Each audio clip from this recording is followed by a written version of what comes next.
ہمارے justice system میں ایک ایسی بھی کونسل ہے جس میں یہ دیکھا گیا ہے کہ کوئی بھی اگر ایشو ہو، چاہے وہ لین دین کا ایشو ہو، پراپرٹی کا ایشو ہو یا فیملی ڈسپیوٹ ہو، اس کو بڑا سپیڈی ایکشن لے کے اس کو ریزالو کیا جاتا ہے. لیکن اس کونسل کے حوالے سے اویئرنیس بہت کم ہے، لوگوں کو پتہ نہیں ہے. اسی لیے لوگوں کی ہمیشہ یہ کوشش ہوتی ہے کہ وہ ایک دم سے کورٹس کی طرف چلے جاتے ہیں بنسبت اس کی کہ اگر وہ ڈسپیوٹ ریزولوشن کونسل میں جا کے اپنے مسئلے کو پریزنٹ کریں، وہاں پہ وہ ان کا مسئلہ سنا بھی جائے گا، ان کو دیکھا بھی جائے گا پراپرلی، دونوں پارٹیز کو بٹھایا بھی جاتا ہے اور پوری کوشش کی جاتی ہے کہ اس پرابلم کو ریزالو کیا جائے. لیکن یہ جو DRC ہے یا مصالحتی کمیٹی ہے، اس کے حوالے سے اویئرنیس ہماری سوسائٹی میں کافی کم ہے. لوگوں کو اس چیز کا اتنا اندازہ نہیں ہے کہ یہ بھی ہمارے ایک جسٹس سسٹم کا حصہ ہے اور یہ مختلف اضلاع میں کام کر رہی ہے. اس کی کیا جورسڈکشن ہے، یہ کیسے کام کرتی ہے اور یہ کتنی ایفیشینٹ ہے اور کتنی افیکٹولی یہ کام کر رہی ہے، آج اس ٹاپک پہ ہم لوگ ڈیٹیل ڈسکشن کریں گے. اس پہ ڈسکس کرنے کے لیے میرے ساتھ سینئر ایڈوکیٹ سیدہ رابعہ سلطانہ صاحبہ موجود ہیں، جو کہ ممبر بھی ہیں ڈسپیوٹ ریزولوشن کمیٹی کی. Thank you so much ma'am and welcome. جی بہت بہت شکریہ کہ آپ نے مجھے اپنے پروگرام میں مدعو کیا اور اس ٹاپک کو اپنے پروگرام میں شامل کیا. میم میں DRC کی جس طرح ابھی میں نے سٹارٹ میں بات کی، تو آپ یہ بتائیں کہ ڈسپیوٹ ریزولوشن کونسل جو ہے اس کی کیا جورسڈکشن ہے اور اس کا لیگل سٹیٹس کیا ہے؟ اصل میں ہم جو ہے وہ KPK میں رہتے ہیں نا، تو KPK کا ایک ٹریڈیشن ہے کہ یہاں پہ جرگہ سسٹم ہے. تو اس جرگہ سسٹم کو مد نظر رکھتے ہوئے ہمارے جو ایک IG صاحب ہیں ناصر درانی صاحب، خدا انہیں بخشے، انہوں نے یہ ڈسپیوٹ ریزولوشن کونسل اس کو دیکھ کر انٹروڈیوس کروائی. اور یہ جو ہے جو ڈسپیوٹ ریزولوشن کونسل ہے یعنی DRC، یہ 2014 میں وجود میں آئی.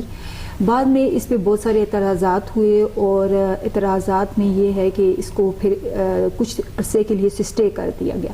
بعد میں 2017 کا جو ایکٹ ہے پولیس ایکٹ 2 اس کی سیکشن 73 میں اس کو ایڈ کر کے ڈسپیوٹ ریزولوشن کونسل کو ایک لیگل سٹیٹس مل گیا. اور لیگل سٹیٹس ملنے کے بعد اسی ڈسپیوٹ ریزولوشن کونسل سے ایک اور چیز انہوں نے نکالی ADR 2020. پھر انہوں نے 2020 میں ایک ایکٹ پاس کیا ADR کا. تو ڈسپیوٹ ریزولیشن کونسل اور ADR ویسے مختلف ہیں لیکن دونوں کا کام ایک ہی ہے کہ وہ جو ہے جرگہ سسٹم کے طور پہ لوگوں کے مسائل کو حل کرنا. تو یہ جو DRC ہے یہ بیسیکلی جو ہے 2014 میں بنی ہے اور یہ جو ہے یہ پولیس کے انڈر کام کرتی ہے اور پولیس ایکٹ میں اس کی جو ہے امینڈمنٹ ہوئی ہے 2017 میں. بالکل ٹھیک ہے میم. ابھی اس کا تھوڑا سا آپ یہ بریف کر دیں یہ ہمارے دیکھنے والوں کے لیے تاکہ ان کو یہ سمجھ آ جائے کہ یہ کیسے کام کر رہی ہے. ہم بالفرض ایک ایشو چل رہا ہے، دو پارٹیز کے درمیان لین دین کا تنازع ہے، ٹھیک ہے، وہ DRC میں آ جاتے ہیں، تو ان کے ایشو کو کیسے دیکھا جاتا ہے اور کیسے ریزالو کیا جاتا ہے پرائر ٹو دیٹ کہ وہ ابھی تک کورٹس میں نہیں گئے، وہ DRC میں آ گئے؟ اچھا، اس طرح سے ہوتا ہے نا کہ ہماری جو جورسڈکشن ہے وہ یہ ہے کہ ایک پارٹی جو ہے جو چاہتی ہے کہ وہ اپنا DRC میں مسئلہ حل کرے، وہ DPO کے پاس ایک اپلیکیشن گزارے گی کہ میرا یہ مسئلہ ہے اور اس مسئلے کو حل کیا جائے. تو DRC سب سے پہلے یہ DPO اور پولیس یہ کوشش کرتی ہے کہ سب سے پہلے وہ مسئلہ جو ہے وہ ڈسپیوٹ ریزولیشن کونسل میں آ جائے، DRC میں آ جائے. اگر کسی دو بندوں کا لین دین کا آپس میں مسئلہ ہے تو وہ اپلیکیشن دے گا، اس پہ جو ہے ہمارے 3 ممبر کا پینل ہوتا ہے. ویسے تو پہلے میں آپ کو بتا دوں کہ ہمارے جو DRC ہے اس کے 21 ممبرس ہوتے ہیں اور جس میں ہمارا ایک جو ہے وہ سیکرٹری ہوتا ہے اور ہمارے جو DRC ہے اس کے جو ہے وہ چیئرمین ہیں جنرل رانا ایاز سلیم صاحب. تو پھر ہمیں جو ہے وہ DPO ریفر کرتا ہے کہ ہمارے پینل کو کہ آپ جو ہے یہ مسئلہ حل کریں. تو وہاں پہ جو ہے جو پینل میں لوگ بیٹھتے ہیں وہ ریٹائرڈ کوئی جنرل ہے، کوئی SP ہے، کوئی تحصیلدار ہے، کوئی جیلر ہے اور اچھی فیلڈ سے لوگ وہاں پہ رسپیکٹیبل لوگ جو ہیں وہاں پہ بیٹھے ہوئے ہیں. اور ایک 3 لوگوں کا پینل ہوتا ہے، وہ مسئلہ وہاں پہ آ جاتا ہے، دوسرے بندے کو بلایا جاتا ہے جس پہ الزام ہوتا ہے. دونوں لوگوں کو بڑے اچھے طریقے سے DRC کے اندر ایک ٹریڈیشن کے طور پر بٹھایا جاتا ہے، آمنے سامنے کرسیوں پہ آرام سے سکون سے، جیسے عدالت میں نہیں بٹھایا جاتا.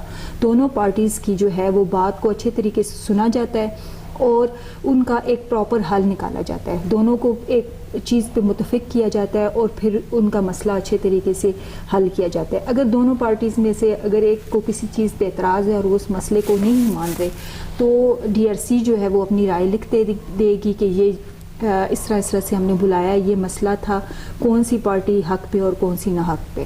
تو اس پہ پھر جو ہے اگر کوئی پارٹی کورٹ میں جانا چاہتی ہے تو کورٹ میں چلی جاتی ہے. بالکل ٹھیک ہے میم, آپ نے یہاں پہ بات کی ہے کہ ڈی آر سی اپنا جو ان کے ویوز ہوتے ہیں وہ لکھ دیتے ہیں کہ کون سی پارٹی حق پہ ہے یا کون سی پارٹی جو ہے وہ نہ حق پہ. تو ڈی آر سی اس چیز کو کیسے ثابت کرتی ہے, اس کے پاس کیا ایسے میکینزم ہے کہ جس پہ وہ یہ ثابت کر سکے کہ فلاں بندہ حق پہ اور فلاں نہ حق پہ ہے؟ کیا انویسٹیگیشن کی جاتی ہے یا کون سے ایسے چینلز ہیں جن کے تھرو وہ اس چیز کو جسٹیفائی کرتی ہے؟ پوائنٹ 1. اور اس میں ایک پوائنٹ اور ہے کہ کیا کسی لیگل کاؤنسل کی بھی ضرورت پارٹیز کو پڑتی ہے یا پارٹیز کو ڈائریکٹلی بلا کے بغیر کسی وکیل کے یہ مسئلوں کو ریزالو کر لیا جاتا ہے؟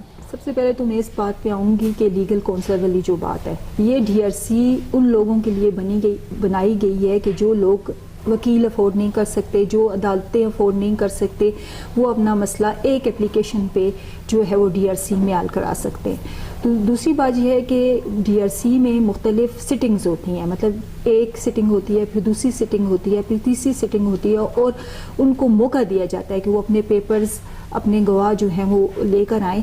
تو اس پر پھر دونوں پارٹیز کو اچھے طریقے سے سن کر پھر اس فرض کیا کہ ایک بندہ ہے, اس کے پاس ایک چیک ہے اور وہ کہتا ہے کہ اس بندے نے یہ میرے پیسے دینے ہیں اور یہ چیک ہے اور اس پہ, تو اس کو بھی موقع دیا جاتا ہے کہ اگر آپ نے اس کے پیسے دینے ہیں تو ہم آپ کو موقع دیتے ہیں کہ آپ اس کے قسطوں میں پیسے دے دیں یا آپ اس کو کوئی ٹائم دے دیں. تو اگر وہ اس بندہ اس چیز کو اوائڈ کرتا ہے تو پھر لیگلی دوسری جو چیز بچ جاتی ہے ڈی آر سی کے پاس, وہ پھر اس کے لیے یہی ہے کہ وہ اس کو پرچے کے لیے لکھ دیتے ہیں. بالکل ٹھیک ہے. تو اسی طرح مطلب اگر لین دین کا کسی کو کوئی ایشو ہے تو اس کے پاس کوئی کنٹریکٹ ہوگا, کوئی کاغذ ہوگا, کوئی پر نوٹ ہوگا اور کوئی چیک ہوگا. ویسے تو کوئی بھی بندہ مطلب کورٹ میں نہیں آ سکتا, نہیں آ سکتا. میں نہیں آ سکتا. بالکل ٹھیک ہے میم. ایک پوائنٹ یہاں پہ یہ ہے کہ آپ جس طرح سے بتا رہی ہیں کہ یہاں جو انصاف ملنے کا طریقہ کار ہے وہ بڑا ٹائملی ہے اور بڑا سپیڈی ہے ایز کمپیئر ٹو کورٹس. یہ آپ نے ایک پوائنٹ یہاں پہ اٹھایا. تو وہ کیسے آپ کہہ سکتی ہیں کہ مطلب کورٹ کی نسبت ڈی آر سی میں مسئلے جلدی ریزالو ہو جاتے ہیں, میرٹ پہ ریزالو ہوتے ہیں اور لوگوں کو انصاف ٹائملی ملتا ہے؟ وہ اس طرح سے ہے نا کہ اگر ہم فیملی ایشوز کو دیکھ لیں, میں خود بھی وکیل ہوں اور میں نے کتنے کیسز ڈگری کرائے ہیں, اور ڈگری کرانے کے بعد بھی مجھے اجرا میں آج مطلب کچھ کیسز ایسے ہیں جس میں 7-8 سال ہو گئے ہیں اور لوگ جو ہے وہ اپنے جو ہے حقوق نہیں لے سکتے. فرض کیا اگر کسی خاتون کا کیس ہے, اس کا حق مہر کا کیس ہے اور میں نے ڈگری کرا دی ہے, تو دیکھیں کہ اس میں دوسرا بندہ بھاگ جائے گا, وہ جس کے خلاف ڈگری ہوئی وہ آئے گا ہی نہیں. اگر سامان جہیز کا ایشو ہے تو وہ کتنے سال گزر جائیں گے اور سامان ٹوٹ پھوٹ جائے گا. اور اسی طرح بہت سے ایسے مسئلے ہیں, زیورات کے مسئلے ہیں, دوسرے تیسرے مسئلے ہیں, وہ ادھر کے ادھر ہی رہ جائیں گے. اگر ہمارے پاس کوئی خاتون ایک اپلیکیشن پہ آتی ہے تو ہم اس کا مسئلہ اسی وقت سنتے ہیں, اور اگر دونوں پارٹیز کسی بات پہ متفق ہو جائیں تو ہم ایک دن میں خاتون کو حق مہر بھی لے کے دیتے ہیں, اس کا عدت کا خرچہ بھی لے کے دیتے ہیں, اور اس کا سامان جہیز بھی ہمارا ڈی آر سی کا نمائندہ جو ہے وہ موقع سے اٹھا لیتا ہے. اس طرح سے ان کو نہ کورٹ جانا پڑتا ہے, نہ اجرا کرنی پڑتی ہے, نہ ڈگریاں لینی پڑتی ہیں, ایک دن میں ان کا مسئلہ حل ہو جاتا ہے. بالکل ٹھیک ہے, بالکل ٹھیک ہے میم. لیکن پھر یہ اتنا کچھ ہونے کے باوجود آپ کیا سمجھتی ہیں ایسے کیا مسائل ہیں؟ کیا اویئرنیس کی کمی ہے؟ ٹھیک ہے, لوگوں کو ڈی آر سی کے حوالے سے پراپرلی پتہ نہیں ہے, کیونکہ لوگ اگر آپ یہ دیکھیں جو سٹیزنز ہیں وہ پریفر کرتے ہیں کورٹس کو ڈی آر سی پہ. پھر اس کی کیا ریزن ہے؟ اس طرح سے ہے کہ جو لوگ ایک دفعہ ڈی آر سی میں آ جاتے ہیں تو ان کو پتہ ہوتا ہے, مطلب ان کو اویئرنیس ہو جاتی ہے, وہ باقی لوگوں کو بھی بلاتے ہیں, بتاتے ہیں کہ جی اس طرح سے ایک ادارہ ہے, آپ کے مسئلے اچھے طریقے سے حل ہو جائیں گے. اویئرنیس تو ہے, کیونکہ ہم جمعے کے دن ہم خواتین کا پینل کرتے ہیں اور اس میں اتنی رش ہوتی ہے کہ ہم 5 سے 6 بج جاتے ہیں اور ہم وہاں پہ لوگوں کے مسئلے سن رہے ہوتے ہیں. تو وہاں پہ ایک جرگہ سسٹم ہوتا ہے, لوگوں کو اچھے طریقے سے بٹھایا جاتا ہے, تو وہ اپنی بات کو بھی اچھے طریقے سے بیان کر دیتے ہیں, وہ بات پہ متفق بھی ہو جاتے ہیں. اور کورٹ کا تو لوگوں کو ایک ڈر ہوتا ہے, وہاں پہ سزا کا بھی ڈر ہوتا ہے, وہاں پہ ان کو یہ بھی ڈر ہوتا ہے کہ ہم جھوٹی گواہی دے دیں گے, یا کوئی کورٹ کا ایک اپنا ہی ڈر ہوتا ہے, خوف ہوتا ہے. لوگ وہاں آپ کہتے ہیں, ہم تو کہتے ہیں کہ اب وہ ڈی آر سی میں زیادہ آ رہے ہیں. کورٹ صحیح سے ہے۔ بے نسبت ہمارے جو family cases D R C میں ہیں وہ زیادہ ہو رہے ہیں. اس طرح ہمارے پاس ایک خاتون آئی تھی, ان کا کیس جو ہے وہ کورٹ سے زیورات کا ڈسمس ہو چکا تھا.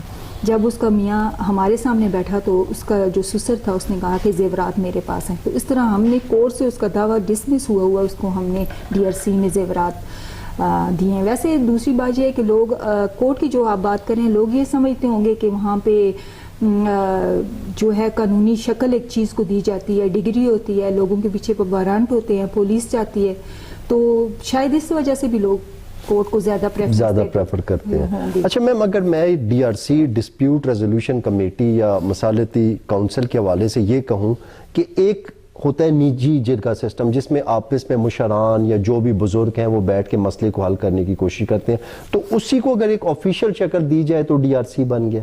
جی جی جی جی جس طرح سے آپ کا اپنا ہمارا ایک جرگہ سسٹم ہوتا ہے اس کو ایک آفیشیل شکل دے کے ہم نے ڈی آر سی بنا دی ہے. بالکل ٹھیک ہے میم, آئی ہوپ کہ لوگوں کو بڑے اچھے طریقے سے سمجھ آ گیا ہوگا. آپ نے اچھے طریقے سے ڈی آر سی کو ایکسپلین کر دیا ہے. لیگل ایشوز میں ڈسکس بھی کرتا رہتا ہوں, اس کے علاوہ آگے بھی کوئی ایسا لیگل ایشو ہوا کہ جس پہ ایمبیگوٹی ہوئی یا لوگوں کو وہاں پہ چیزوں کو سمجھنے کی ضرورت ہوئی تو ڈیفینیٹلی مجھے آپ کی رہنمائی درکار ہوگی. بے شک ضرور, انشاءاللہ, کیوں نہیں. Thank you so much. ضرورت ہو ہم یہیں پہ. Thank you so much, thank you so much ma'am.